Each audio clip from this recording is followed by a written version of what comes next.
Welcome. Here in this session, we are continuing with the discussion on organizational design. Here, we will try to know about the different organizational designs present and some very traditional designs to the contemporary designs. We will start with the simple design, which is called like a simple structure. A simple structure is a structure which is characterized by low degree of departmentalization, wide span of control, and authority is centralized in a single person, and you have little formalization. Like maybe when you are a startup, an organization is startup, there is not too much of employees, so we don't have to differentiate between their functions, and the hierarchies are not so well established. So what we have is a simple structure. Next structure that we have is known as a bureaucratic structure. In bureaucratic structure, it is a bureaucracy is a structure of highly operating routine tasks achieved through specialization, very formalized rules and regulations, tasks that are grouped into functional departments, centralized authority, narrow span of control and decision making that follows the chain of command. This is where maybe types of organization where like secrecy of information is very important, like where people are doing very specialized nature of job, and so and they have to be expert in the type of job that they are doing, and so there should be one unity of command so that people are not like confused about the instructions coming from different sources. So in those conditions, bureaucracy is the design that is followed. And what is the advantage of bureaucracy is that it leads to like economies of functional economies of scale, then it is the minimum duplication of personnel and equipment is there. It is enhanced communication in the sense like one to one person communication, so there is a less chance of like communication being like diverted or it's misinterpreted, and but the weaknesses are the subunits may conflict with the organization goals, because due to strong bureaucracy each subunit is trying to reach towards its own goals and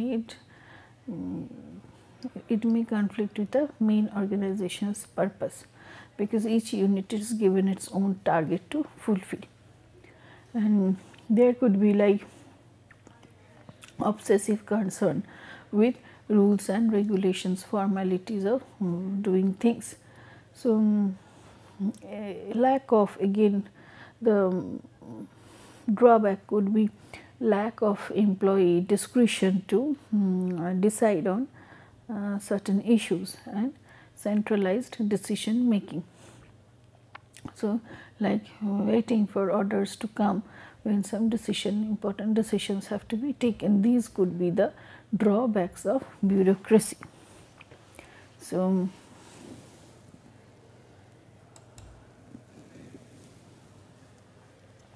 but why bureaucracy survives is like because it's a large size, and so large size prevails. So to deal with large size of the organizations, tight formalization is required, rules and regulations, so bureaucracy prevails. So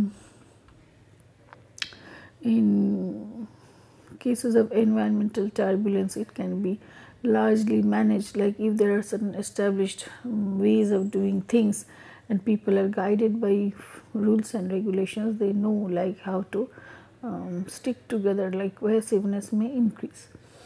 And standardization, which is achieved through hiring people who has extensive educational training, and the technology which is which maintains the control. So these helps the bureaucracy to survive. And in terms of like to answer for the large sized organization and its survival in a turbulent environment. So other two important management models which important design models which are important in today's life, organizational life, is that of a mechanistic model and a organic model. So what we will try to first focus into a mechanistic model of organization. Like when you are talking of a mechanistic model, it is a highly centralized, formalized and complex organizational structure, and which was formed early in 1900s by like Fayol, Weber and Foley, and it is characterized by emphasis on efficiency, highly specialized jobs, centralized problem solving and decision making, standardized policies, procedures and rules directing much of decision making, and rewards based on obeying supervisors. So this is again based on work specialization, which is on highly specialized jobs, and its decision making is centralized in nature, and there is high degree of formalization also in standardized policies and procedures which guide much of the decision making. And what is required, and you find like high authority also as and obedience, in the sense rewards are based on obeying supervisors.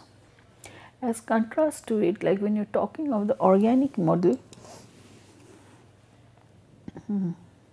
organic model tends to maximize organizational flexibility and adaptation via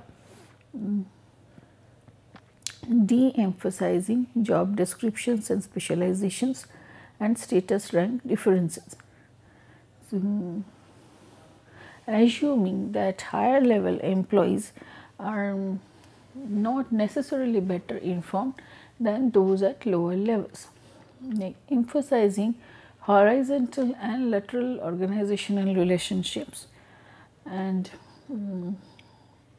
as much as or more than vertical ones, and maintaining a less permanent and more flexible structure. So, what are the advantages of these are? The advantages are it is like flexible and adaptable to environmental changes. So, it is more flexible to the environment and uncertainties in the environment. It can adapt to the changing demands from the environment. Second is it uses greater, it encourages greater use of human potential, as there is a less of formalization, there is more multidirectional communication flow, and the decision making is decentralized in nature, and there is like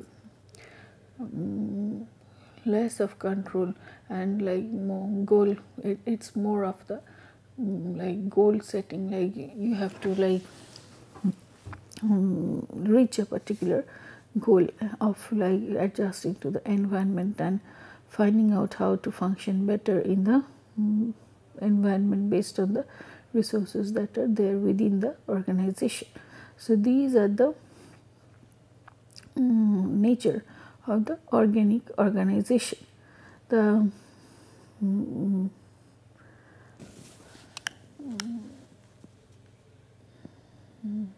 a design which gives the individual a sense of personal worth and motivation, and that facilitates flexibility and adaptability would have like 3 characteristics, which is relatively simple, relatively decentralized, relatively informal.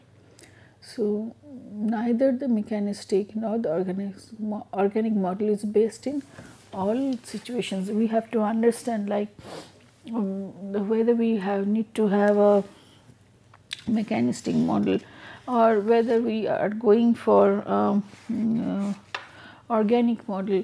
This will depend again on the like nature of environment that we are functioning in, the nature of people that are there with us, the nature of the task that is there at hand. So, it is not like the mechanistic model is bad or organic model is good. It depends on these factors like what we are working on, like and what is our objective. Like if you want to make some if you want to go for cost saving things, like then maybe mechanistic organizations are more relevant because the rules are established, there are less chances of error and work is defined clearly. So, people know what to do, there is less of time wasted.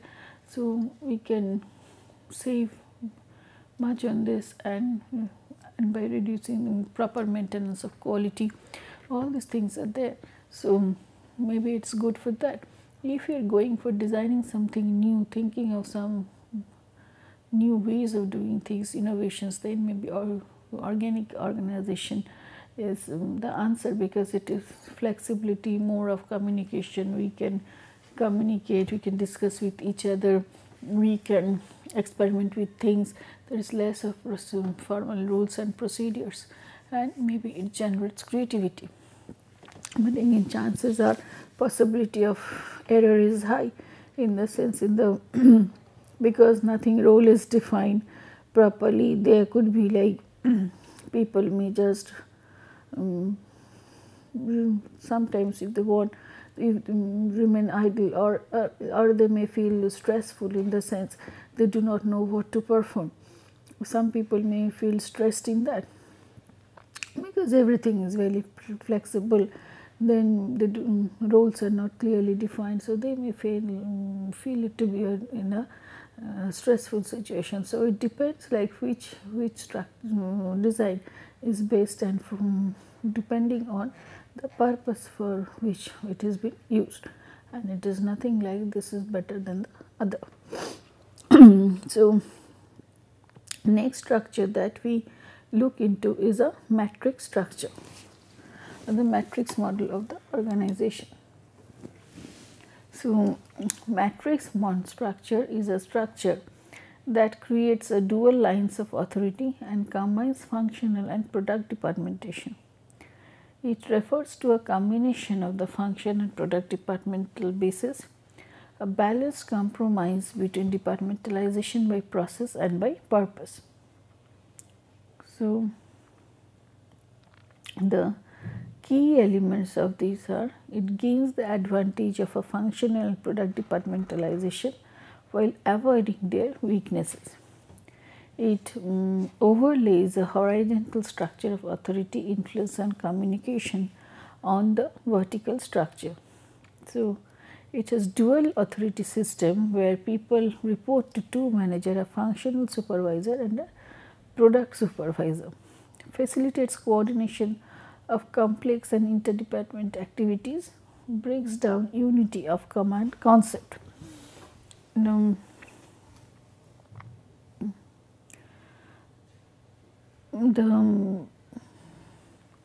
in matrix organization, what happens, like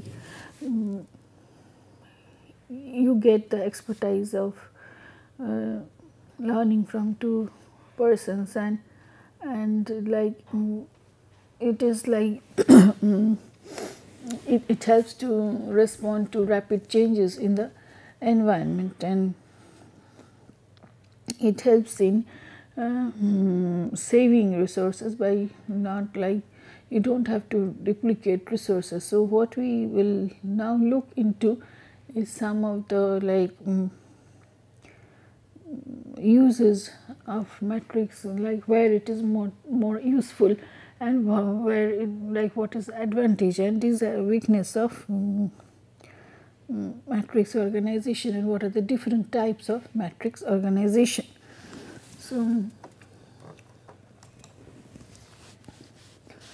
So here we find like matrix designs are used by organizations that must respond quickly to rapid change in two or more environments, face uncertainties due to high information processing requirements, deal with financial and human resources constraints. So,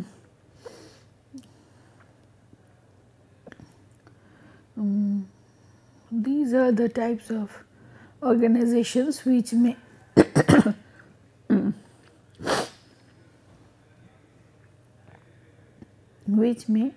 have to take into which take into matrix designs, which organizations take into matrix designs. Advantages of matrix organizations are, firstly it leads to efficient use of resources. So, having to share resources rather than duplicating the resources of specialized resources. Next is flexibility in the conditions of change and uncertainty. So, it helps in timely response to the environment because there are open communication channels, two-way communication channels of effective communications, and which is the inherent in the design. The like the product department and function departments, like if this is a matrix, then both departments can like communicate with each other. Technical excellence is because interaction of specialists encourages cross fertilization of ideas, like if one is from the functional area and the other is from the product area, the sharing of information helps in cross fertilization of ideas. Then freeing top management for long range planning. So, it helps the online top people to delegate their responsibilities of ongoing decision making. So, next is improving motivation and commitment, as it offers more opportunity to participate in key decisions.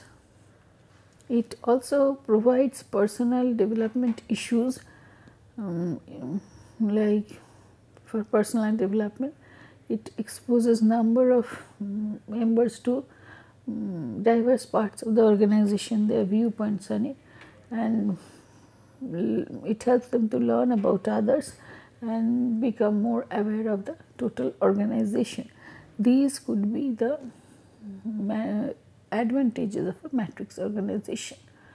But what are the weaknesses of a matrix organization? And there are some serious weaknesses, like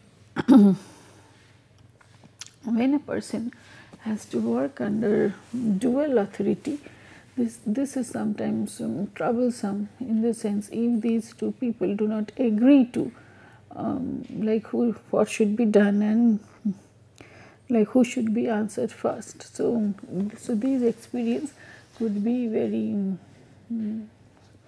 could be harmful or could be like frustrating for the employee. Then participants need like good participants need good skills of communication and good interpersonal skills. Then skills and extensive training for like these developing these things. So It is also time consuming because to arrive at a particular idea, frequent meetings are held. So, matrix organization is not going to work.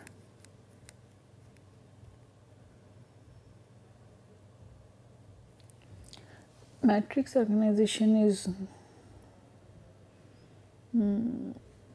not going to work until the participants understand it and adopt like collegial type of relationship, and like where there is a maintenance of power balance. So, these are some of the weaknesses of a matrix type of organization.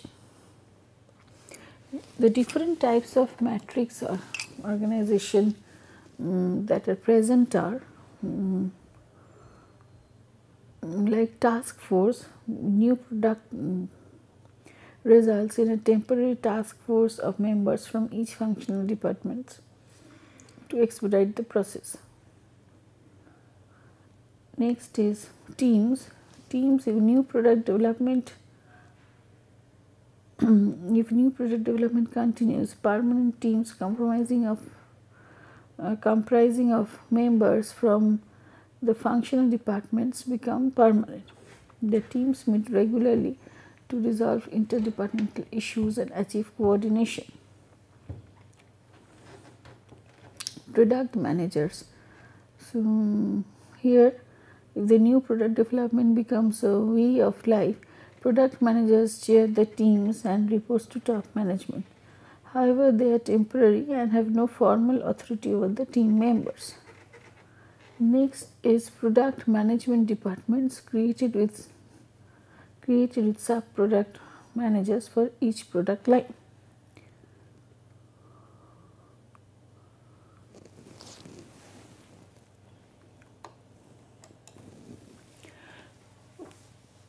When we are discussing the newer types of design for organization, what comes first is multinational structure and design.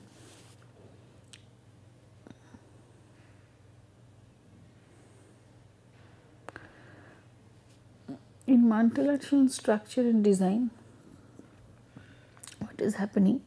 A group of geographically dispersed organizations with different national subsidiaries. It is described as some organization which often exist in divergent environments. So, what are the approaches to setting up subsidiaries are replication. So, use the same organizational structure and operating policies and procedures as in the domestic organization. So, it may result in reliance upon original design and management practices and unsuitable for the local environment. Then is designing in response to unique factors such as national boundaries, the varying importance of national boundaries and different elements of organizational structure. Then desire of a subsidiary to act as conduct to introduce change into the host country's environment.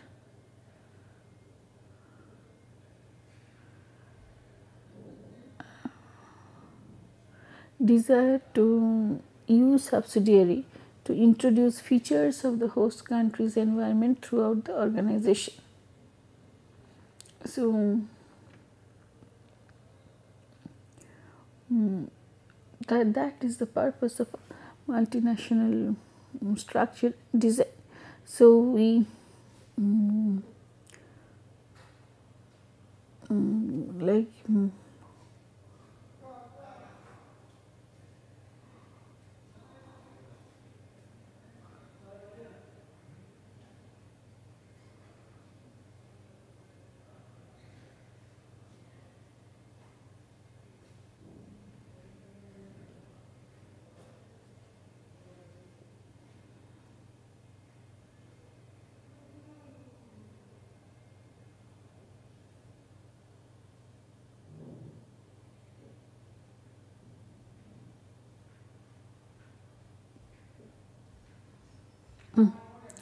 So,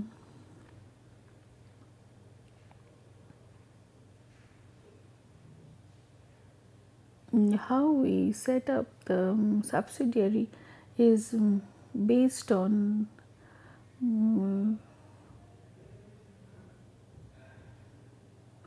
the policy taken by the organization. Like when we are going to establish a multinational structure and design, so it depends on the what do you want to do, the replication process, or what is the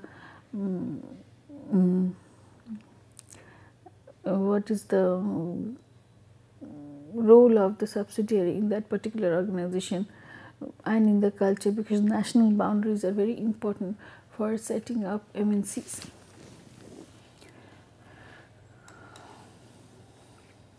So, what we find over here, there are 4 stages of international evaluation, like domestic, international, multinational and global. So, in domestic, the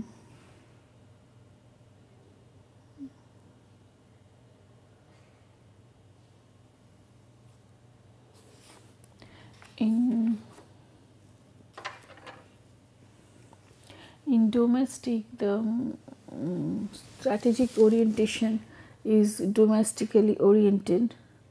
In international, it is export oriented, multi-domestic. In multinational, it's multinational, and in global, it's global. In stages of development, the domestic type of organization is organization in the domestic phase is initial foreign involvement, then competitive positioning, explosion and global. In structure, the domestic is domestic structure plus export department. In international, it is domestic structure plus international department, and multinational is worldwide geographic product, and global, it is matrix and transnational. In market potential, the domestic organization is moderate, mostly domestic. In international, it is large, multi-domestic. It is multinational, it is very large multinational, and in global, it is very global, that is whole world. These are the 4 stages of international evaluation. So, when we are trying to match organizational structure to the international advantage, what we find that if the forces for global integration are low, if the forces for national responsiveness are low, and the strategy is to export, the structure is international division. If the forces for global integration are high, forces for national responsiveness is low, the strategy is globalization, then we go for like global product structure.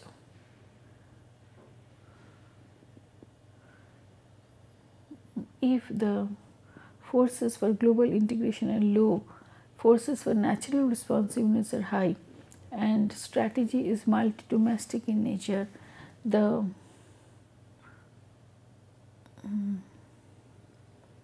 strategy is multi-domestic in nature, the structure is global geographic structure. So, again, for the forces for global integration is high, forces for national responsiveness is low, strategy is globalization and multi-domestic, then the structure is global matrix structure.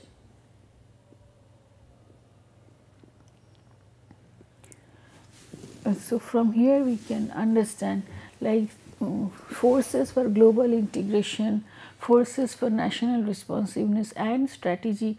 These are the three forces which tries to define what structure will be chosen, which will help people to answer to the like take care of the international advantages.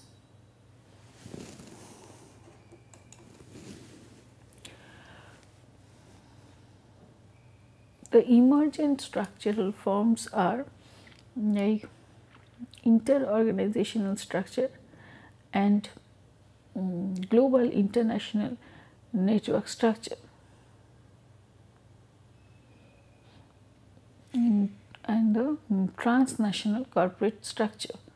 So,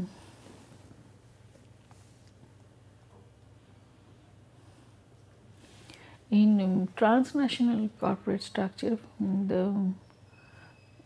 which involves linking foreign operations to each other and to headquarters in a flexible way. So, it is a network of company units and a system of horizontal communication. The characteristics of TNCs are dispersed subunits, specialized operations and interdependent relationships. It requires the dispersal of responsibility and decision making to local subsidiaries. The effectiveness of TNC is dependent on the ability and willingness to share current and new learning and technology across the network.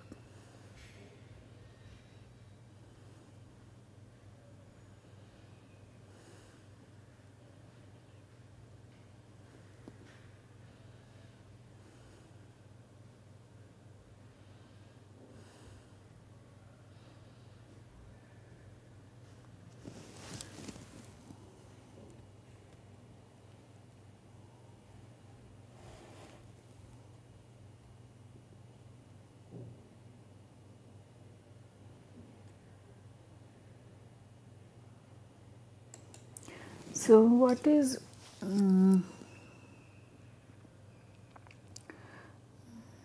important over here is like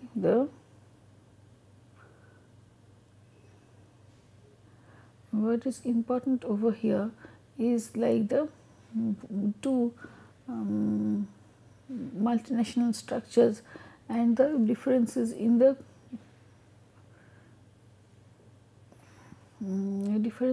output control, bureaucratic control, decision making control and organization control.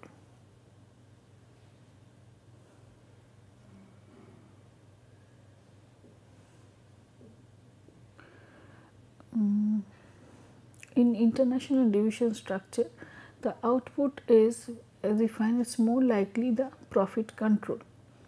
In bureaucratic control, it is must follow the company policies. Decision making control is some centralization policies, and in organization control is treated like other divisions. And in global geographic structure, the profit center is most common. Bureaucratic control, some policies and procedures are necessary. So, decision making control, local units have autonomy, and in organizational control, local subsidiary cultures are often to be most important.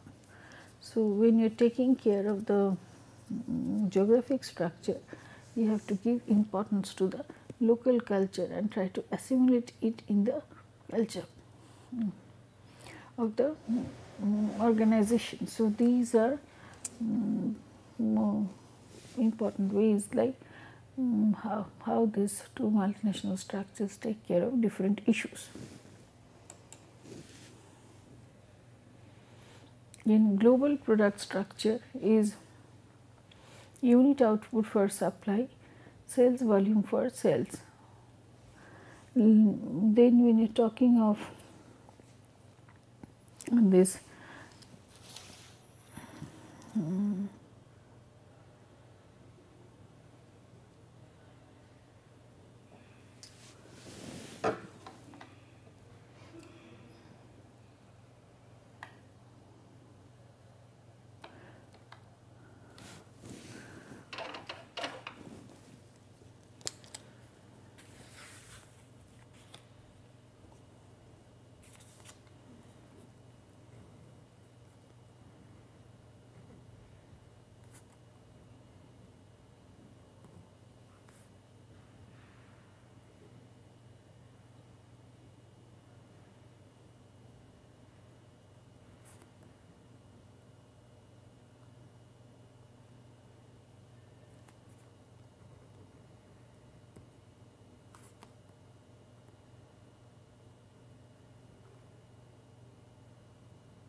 So, when you are looking into global product structure and at the output control, then the thing is like unit output for supply, sales volume for sales. When you are looking into bureaucratic control, it is tight process controls for product quality and consistency. When it is like decision making control, decision is centralized at the product division headquarters, and it is organizational control is possible for some companies but not always necessary. When you are talking of transnational network structure, then we find output control is used for supplier units and some independent profit centers, and bureaucratic control is less important, and central your decision making control is few decisions centralized at headquarters, more decisions centralized as key network nodes.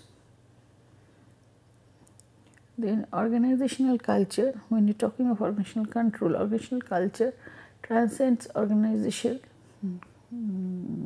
culture, transcends the national culture, which is national culture supports sharing and learning, and the most important control mechanism. So, these are the 4 types of MNCs and what are the different factors associated with it when you are talking of output control, bureaucratic control, decision making control and organizational control. Now, we are looking into some of the new design options. The first is the team structure. So, in team structure, why it is used is the team is the central device to coordinate work activities. The characteristics of team structure are the breakdown departmental barriers, enhances communication, decentralized decision making from team level,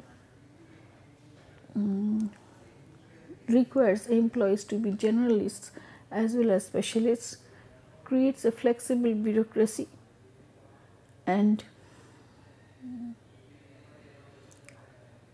however, for teams amount of horizontal coordination required in high cost, and cost of community and the cost of coordination in time and human resources is also high. So, this is one of the disadvantage of team structure, in the sense like you spend lot of time in coordination, and coordination in team is very costly, and because you have to get the appropriate nature of human resources, they have to like each other, the mental bonding has to be formed, they have to be trained in how to form a proper team. So, cost of like training, cost of training, cost of coordination, and cost of in terms of time and human resources high for these team structures. So we have to know like when to use the structure.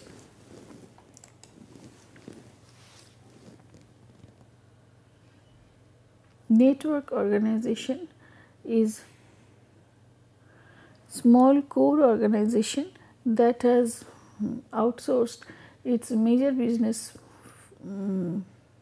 function in order to concentrate on what it does. And modular organization is a manufacturing organization that uses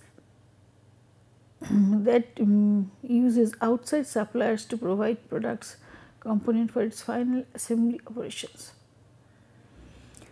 So here what happens, like the product is made separately, parts of the product is made separately in modules with different people and with suppliers, and then they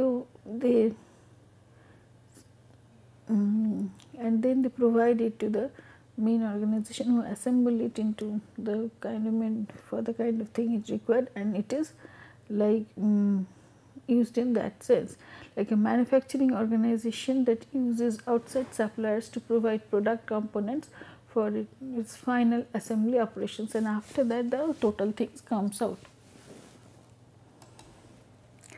Virtual organization. In virtual organization, it is again a small core organization that outsources its major employees. That outsources its major business functions. So it is highly concentrated with. It is highly centralized with no departmentalization. So advantage of it is like provides maximum flexibility to people, and while concentrating on what the organization does best. The disadvantage could be that the reduced control over the key parts of the business. Like if everything is done virtually, we do not know like where it is done and how it is done, and there is reduced control over the parts. There is too much of autonomy and delegation of authority, and there is reduced control over key parts of the business.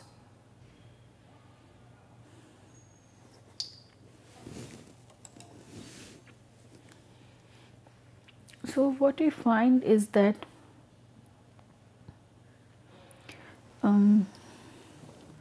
many complex factors,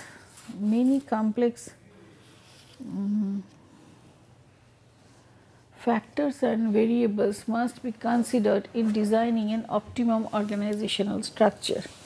So we have to understand like the overall structure is formed as a result of the key decision processes in the organization for a particular design, and it is dependent on the overall goal of the organization. So which channelizes individual and group behavior into patterns that contribute to organizational performance. Like how next is organizations of future, like whether it like to be flatter, less hierarchical and more decentralized, and designs are driven by technology and its capability. Boundaryless organizations are another design model. It is an attempt to eliminate vertical and horizontal structure, and it has tightly reserved and defined work roles and top-down control. The minimized layers result in a flatter hierarchy. So these are certain factors like which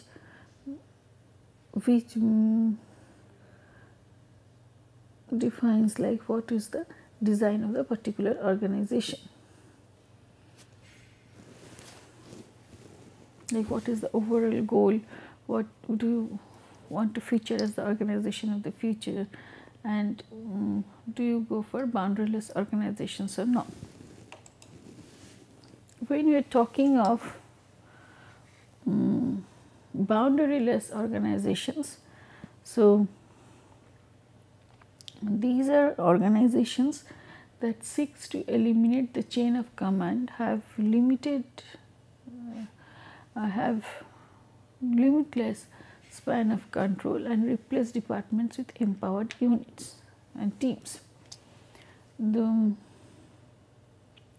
T-form concept, it's eliminate vertical and horizontal internal boundaries.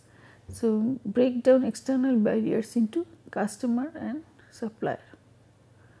The learning organization is an organization that has developed the capacity to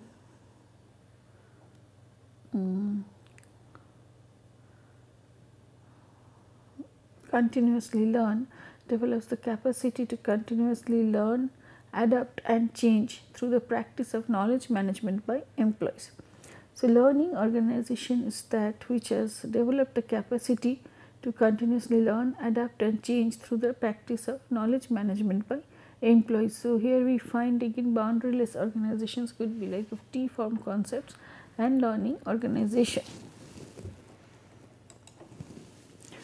The characteristics of a learning organization are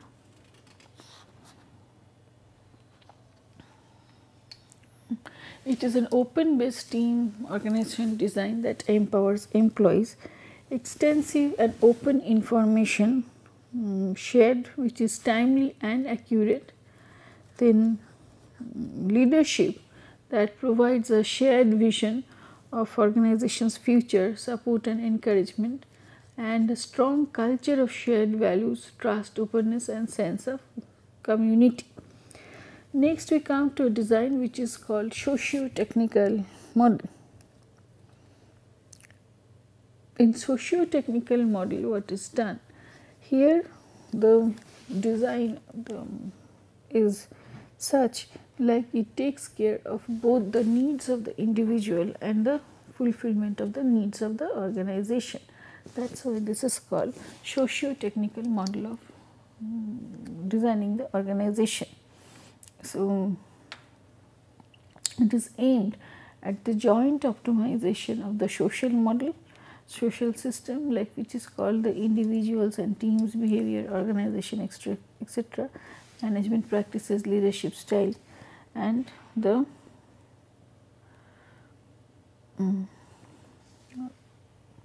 and it's the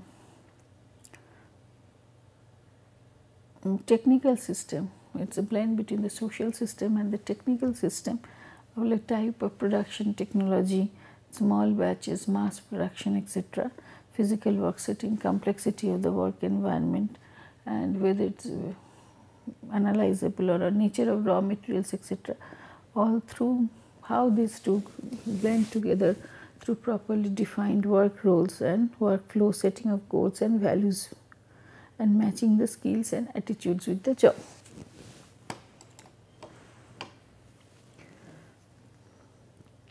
So, what happens here is the individuals are consulted, their opinions are taken while designing systems in the way that they would prefer to work.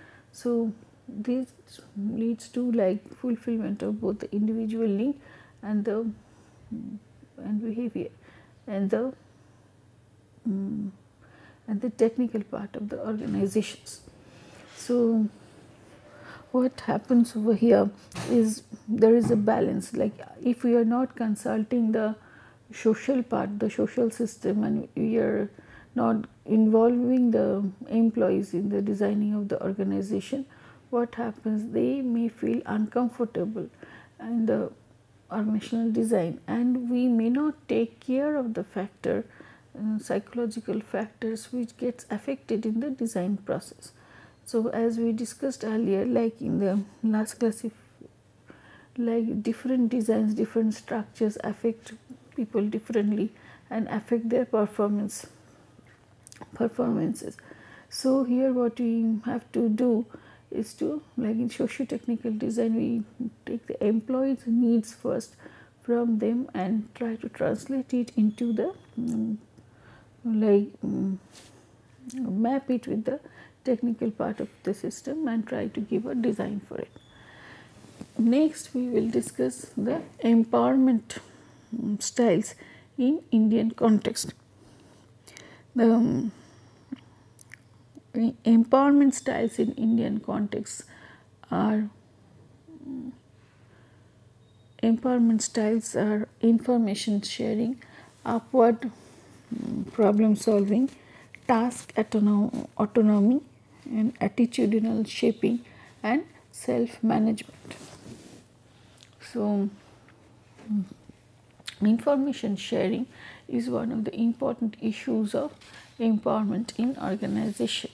Then upward mobilization of the problem solving, like whether this, when the people give suggestions, whether it is heard or not, whether the suggestions are taken or not, whether it's been communicated to them or not, whether autonomy is given to prepare the task in certain way or not, and what is the shape of the attitude of the people towards empowerment, and how do they like self management, because you don't have guides to tell you what you can do, what you are good at something. So next is like what is there for restructuring Indian organizations and what are the challenges and responses to it. The challenges are the pressures for competition as a result of liberalization is squeezing margins and profits. The globalization of business has compelled more and more companies to establish export departments. New developments in IT have made it necessary to adopt new technological arrangements. The shift in fiscal policy and reduction of government expenditure have forced companies to identify new customers and markets. And then cost cutting and increased productivity is demanding downsizing of workforces at both worker and managerial level. These are some of the challenges which are being faced by the Indian organizations. And the answers to it is like regrouping business activities, and like different units are grouped together, and strategic business units where each of them, there are different, if the focus is on more than one business, then each of the business functions as separate units within the umbrella of the major company. Each has its own functions and departments and services in place, and each has its own policies developed, mission developed. So under the big umbrella, these are again smaller units defined, and each has its own goal to reach, and that is how it is functioning. So these are called SBUs.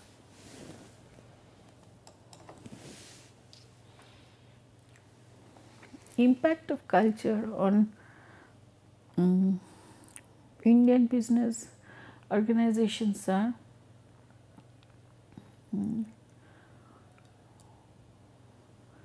centralized decision making, in most cases low decision making, individual orientation,